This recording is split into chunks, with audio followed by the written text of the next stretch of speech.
Welcome back, ladies and gentlemen. We're continuing Divinity. So let's go talk to everyone else.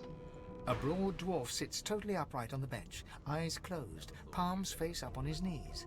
His beard is a cascade of meticulous plaits, each one braided through with golden medallions. He raises an eyebrow as you approach, but doesn't open his eyes. Listen up, Gero. You hear that?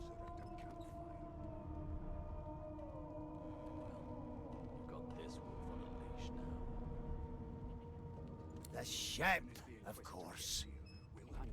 A wave of sound washes over you. The unintelligible chatter of your shipmates, the groaning of wood from floor to ceiling, the boom, crash and crackle of waves around you, complaints from the sea itself. And?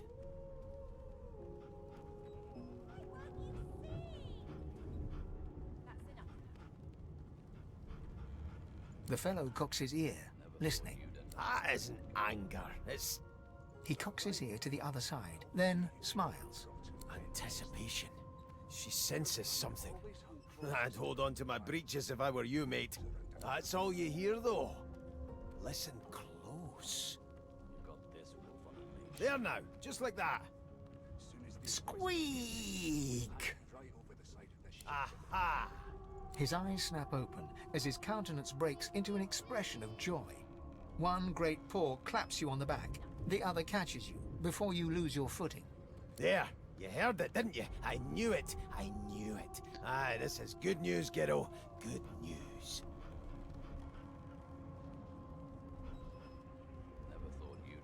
It's the wheel, the wheel. Don't you see, you beautiful idiot? Squeaks whenever the helmsman jerks it clockwise, which means we're heading east. Burn my beard. That means if we've been traveling for, yes, only 10.34 nautical miles to Fort Joy.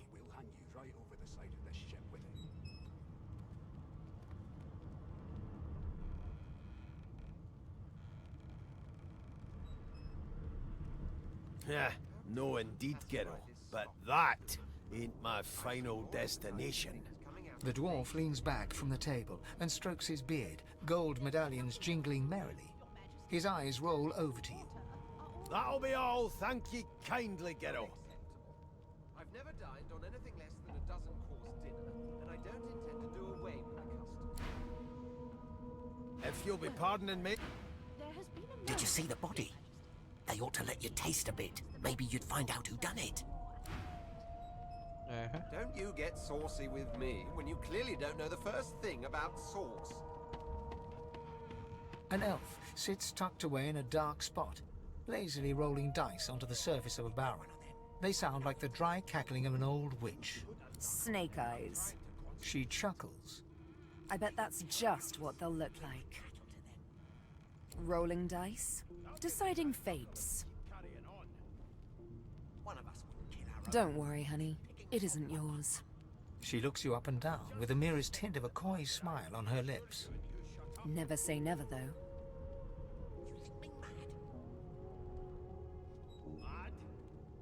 She smiles contemptuously. Just a kitten in a corner, aren't we? I'll tell you if you can keep it quiet long enough for me to listen. Anything hiding in here? No. Of course not.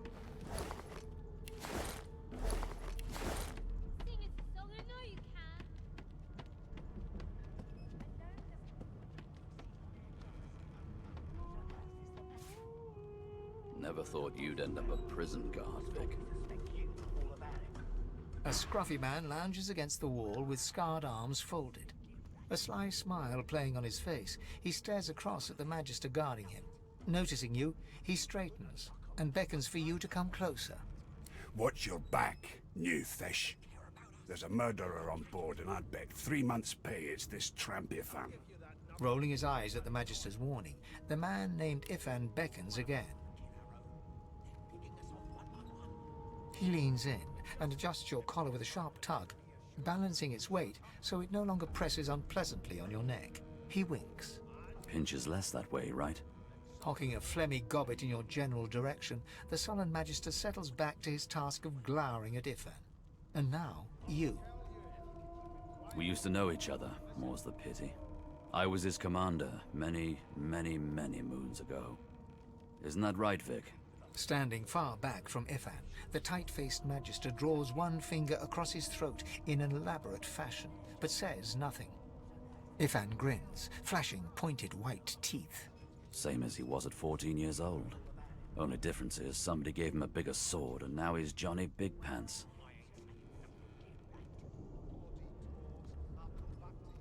Long story.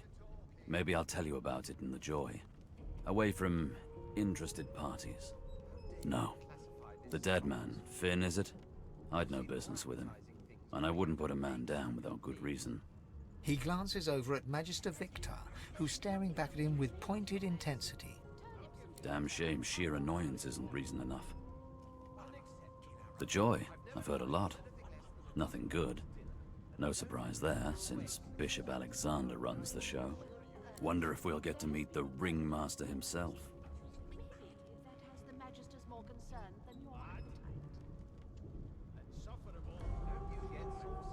Easy now. I might think the same, but Vic here will blow a blood vessel if he hears you talking like that. What are you conspiring about over there? You, elf. What's your name? Oh, don't mind him. Vic's just got a bee in his bonnet. And that bee is me. Name? Seems to me you should be a little more afraid. There's a killer about, after all. Magister Victor looks at you suspiciously, then scrawls something illegible down in a tiny notebook. He scowls at you as he stows the notebook back in his voluminous robes. Away with you, at once. Ifan performs an elaborate pantomime of keeping quiet, one finger in front of his lips as he leans back against the wall. Okay. Oh, we're going. Yes, yes, I shall take. What do we got? Potato, garlic, more garlic, mashed potatoes. Take that cooking pot. Actually, I'll take all this cooking pot. Give.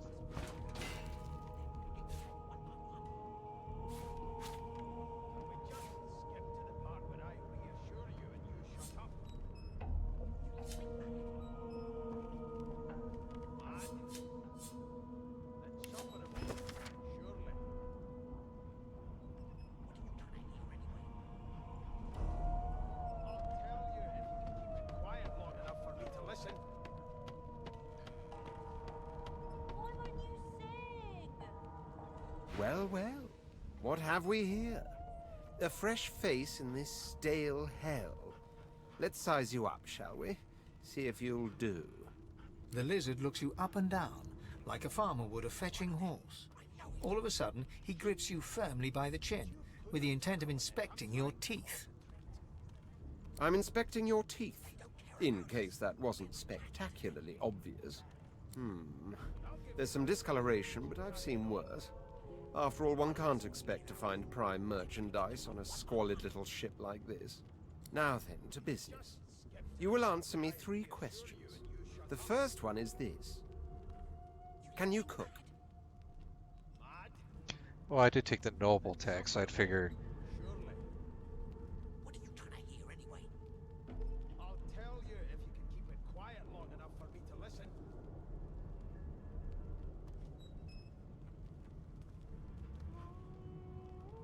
Ah, music to my beleaguered stomach.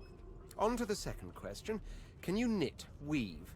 In short, tailor? Oh, but to feel the caress of satin on my scarlet skin once more. A most satisfactory answer indeed. On then to my final query. Have you the ability to administer the upkeep of one's personal appearance? The delicate art of cosmetics is what I'm after. The very basics, then. I suppose that's a start. So, 3 questions asked, 3 questions answered. Let's evaluate, shall we? As per your own testimony, you can cook, tailor, and groom. Well, that just about settles it. I offer you my sincerest congratulations. As of now, you are my slave. My slave, of course. Oh, but I see. Yes, I suppose it must take some time for the full extent of this honor to sink in. Anyway, you may leave me for a moment. We'll go over your duties once we reach Fort Joy. Now shoo! insufferable. I spent my life singing for my slaves to bring me my supper. Finer fare than boiled roots and rotten tubers, too. Meanwhile, the Magisters feast on honeyed meat behind this very wall. The indignity. Okay. Oh shit, what did I just pick up? What's my weight? I guess we'll keep it for now. You are chill, aren't you? Bloody dwarves. I'll come back to you, and you better be ready to talk here. The elf is reading a volume of Cranley Hubert's famous encyclopedia. He looks up, his big round eyes scanning your body, absorbing every detail. He reaches out and examines your face, tugging at your ears and prodding your nose. Fascinating. He sits back and returns to his book, flicking quickly from page to page, completely oblivious to your presence.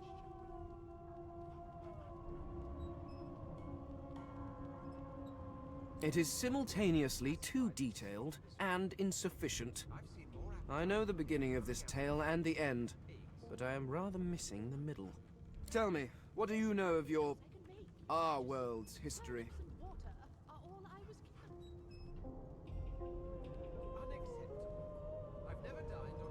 Oh, please.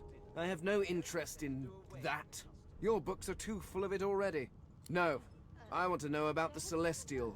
I want to know about your gods. This text tells me that they created all creatures, but nothing of what came before. Where did these gods come from? Who are their people? Where are the others of their kind? Of course you don't have any useful information. Why did I expect anything else? Now please, run along. I have a world to decipher. Yeah, we won't be pokey. Here's the register, ma'am. Good, good. Magister Williams has just about done with the last passenger. You faring okay so far? He tugs the collar of his uniform and chuckles. Sorry you're upset, ma'am, but we all wear what we wear for a reason. You head on in now. Williams will get you sorted fast. Those bolts trained on her, and if she tries to run, shoot. Standing at the center of the room, you spot a sorcerer haughtily eyeing a pair of nervous-looking magisters. They keep their crossbow trained upon her as she's being interrogated by an officer. So you admit it then? You murdered that poor fella? Yes, I did. But of course, that was only the beginning. She turns her head and looks you straight in the eye. There are others whose lives must end. Good God, the woman's mad. You there, sorcerer, go and fetch Magister Siwan. We need to do more than collar this maniac. We need to shackle her, hands and feet. It means your journey draws to a close. Do stick around for its finale, though, because... She reaches for her collar and simply removes it. I'm just about to create a scene. Subdue her, men, quickly! If she casts source, the Voidwoken will come. They'll end us all. She smiles with wicked satisfaction. Precisely.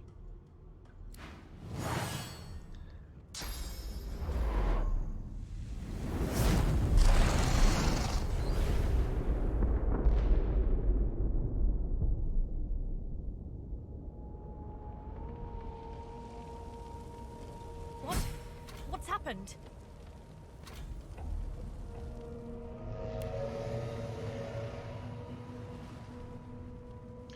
Okay. I'll take the ham.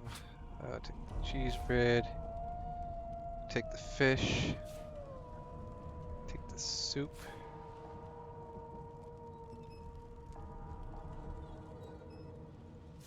Just so I can figure out the effects.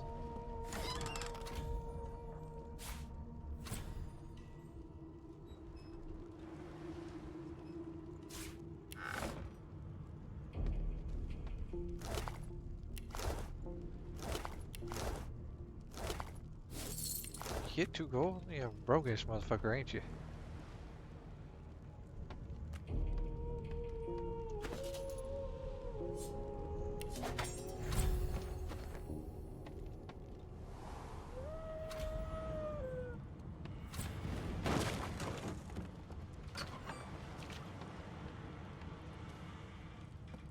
Not long before this thing snaps into splinters. The hound paws desperately at his snout. It winces as it draws blood from its wet black nose and continues scratching.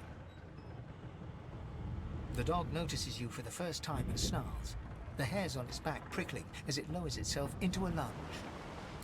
You sorcerer! It sneezes suddenly and paws at its nose once more. Can't smell. Can't breathe. Too much sauce. Too much. Too much. Please, make it stop.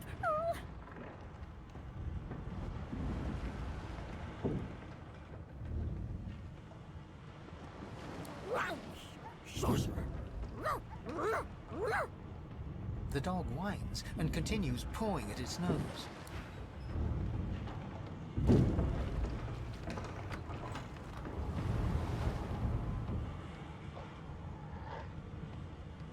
Damn! That doesn't bode well. Upwards and upwards.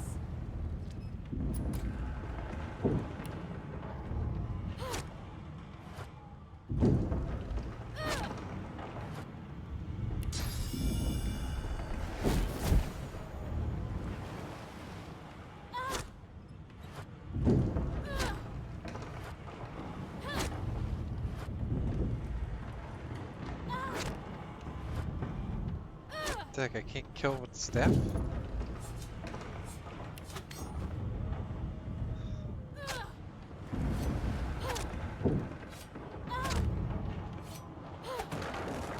Hey, gods! He eyes the collar circling your neck and reaches a hand towards his blade. Another sorcerer! The Magister's companion doesn't blink, frozen in place at the sight of you. Like you don't know? Mutiny! Did that witch fix your collar too? He whispers loudly to the other Magister. Don't just cower there, Rix! Take out your blade! Rix grabs his sword, which shakes in the rhythm of his trembling hand. Rix looks to his companion, who then looks to you. They drop their hands to their sides. Go on then! Find a place to hide and stay there.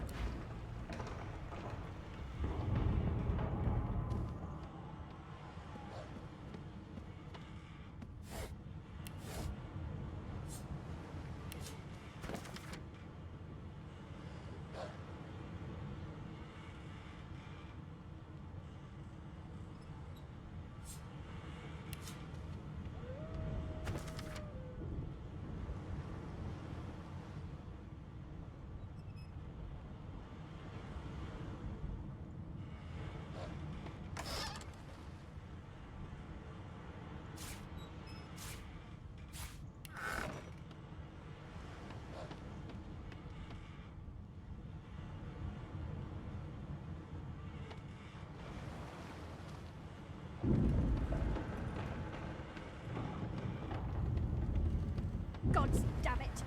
Need to get off this wreck, and quick!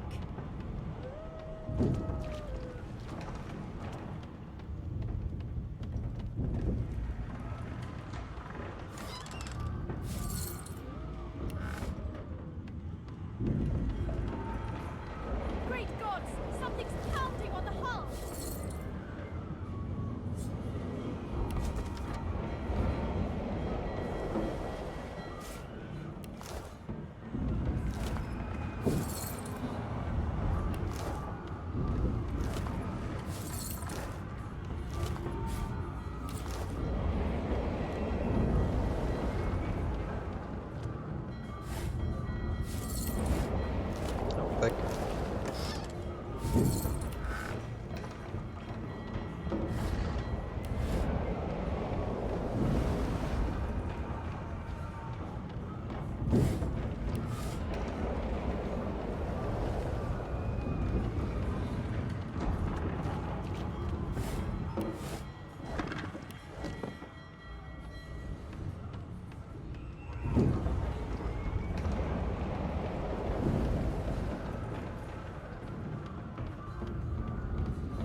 Okay, come on.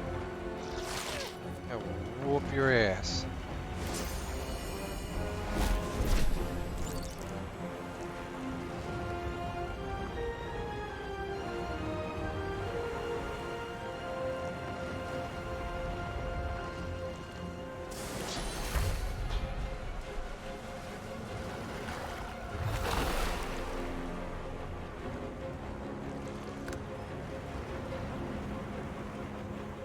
Running off to? Ow, son of a bitch.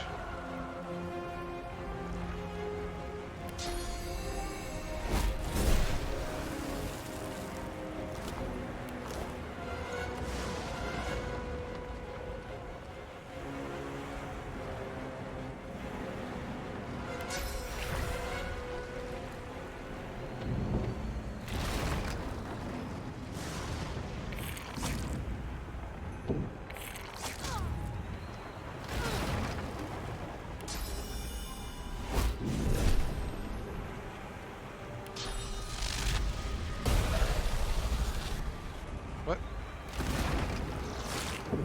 Shit. Fucked up. I fucked up.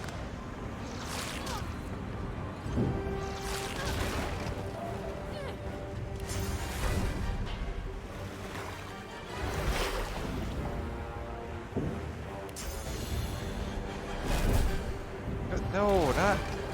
God damn it.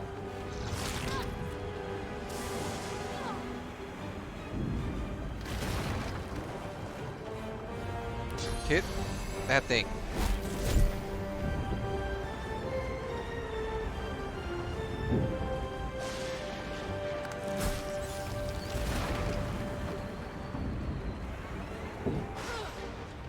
Kept accidentally hitting myself like an idiot.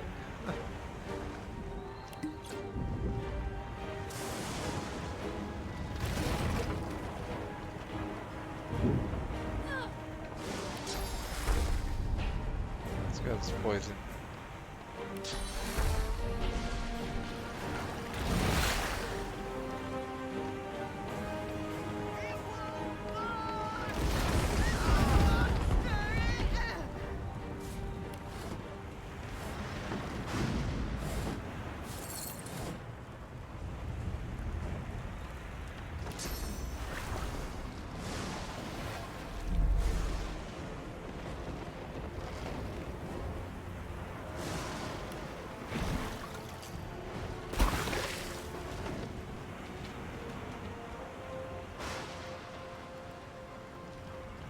Let this cool down, then we'll go ahead and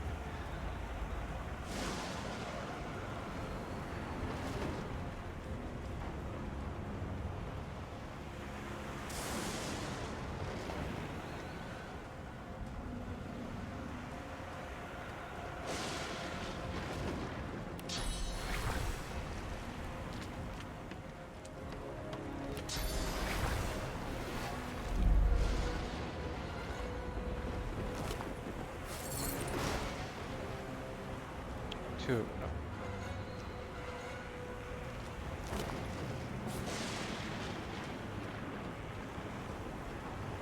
Instead.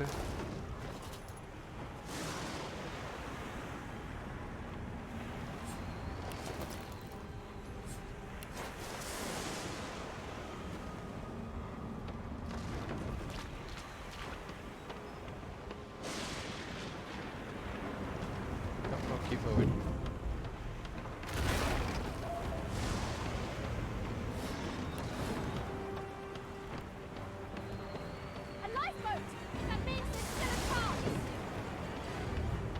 Shut your trap, kid. Children and dwarfs first, just like the old school said. The dwarf yanks at one of the nearby ropes, to no avail. Said there were other people down there. We need to help them. You see those tentacles, kid? It's time for getting the hell out of here.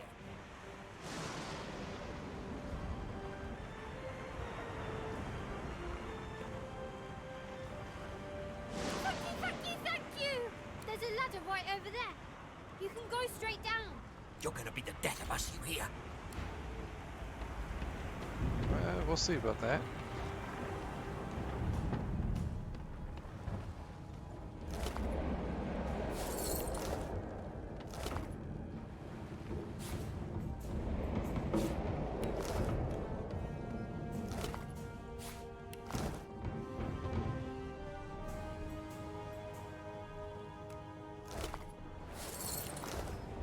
at me, I'll be taking all your gold. If you could walk, get it. Wait! Void Woken!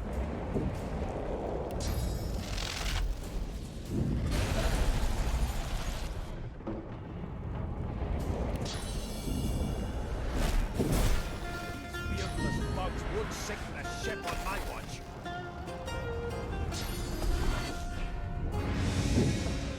Can't see it. Get him. Rip him apart. I thought Void Woken was supposed to be scary. Let the games begin.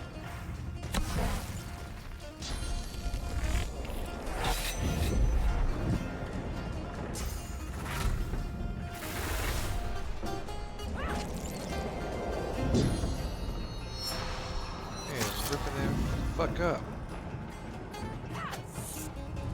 I've faced worse.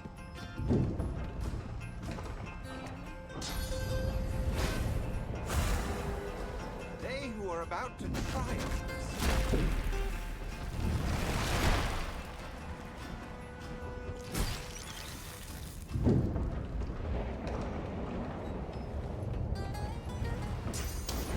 There's literally one more left.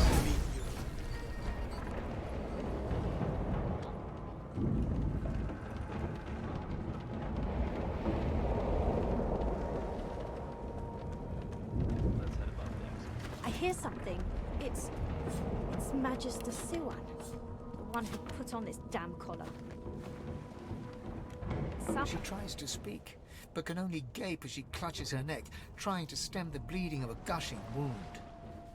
With jagged movements, she raises her clenched fist and holds out a length of cloth, soaked with some kind of strong-smelling tincture. Blood quickly soaks through the cloth. Magister Siwan's mouth opens and closes, her eyes wide in terror. Blood pours out from around the bandage. Magister Siwan reaches out to you, her hand flailing. It's working. The pressure is stemming the flow of blood. Siwan clutches your arm, her eyes locked with yours. Something within the ship snaps. The floorboards shudder. Siwan struggles to her feet, clinging to you tightly. The ship lets out a deep groan, then cracks.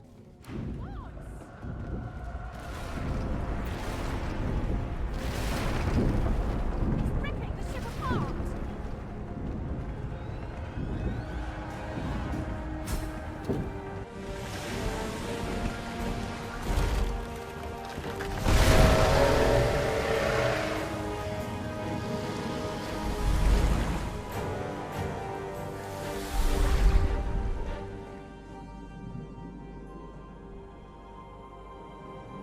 I have plans for you, child. Rise.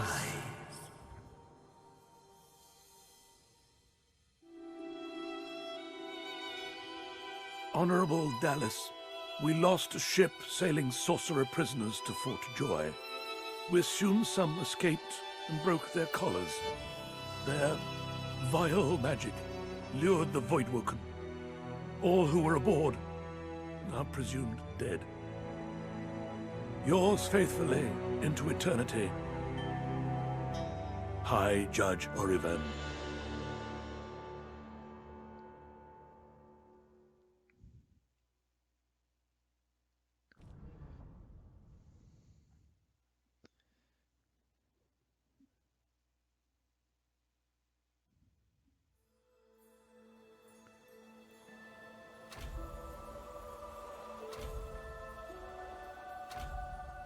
Those Voidwoken made short bloody work of the ship. Am I the lone survivor?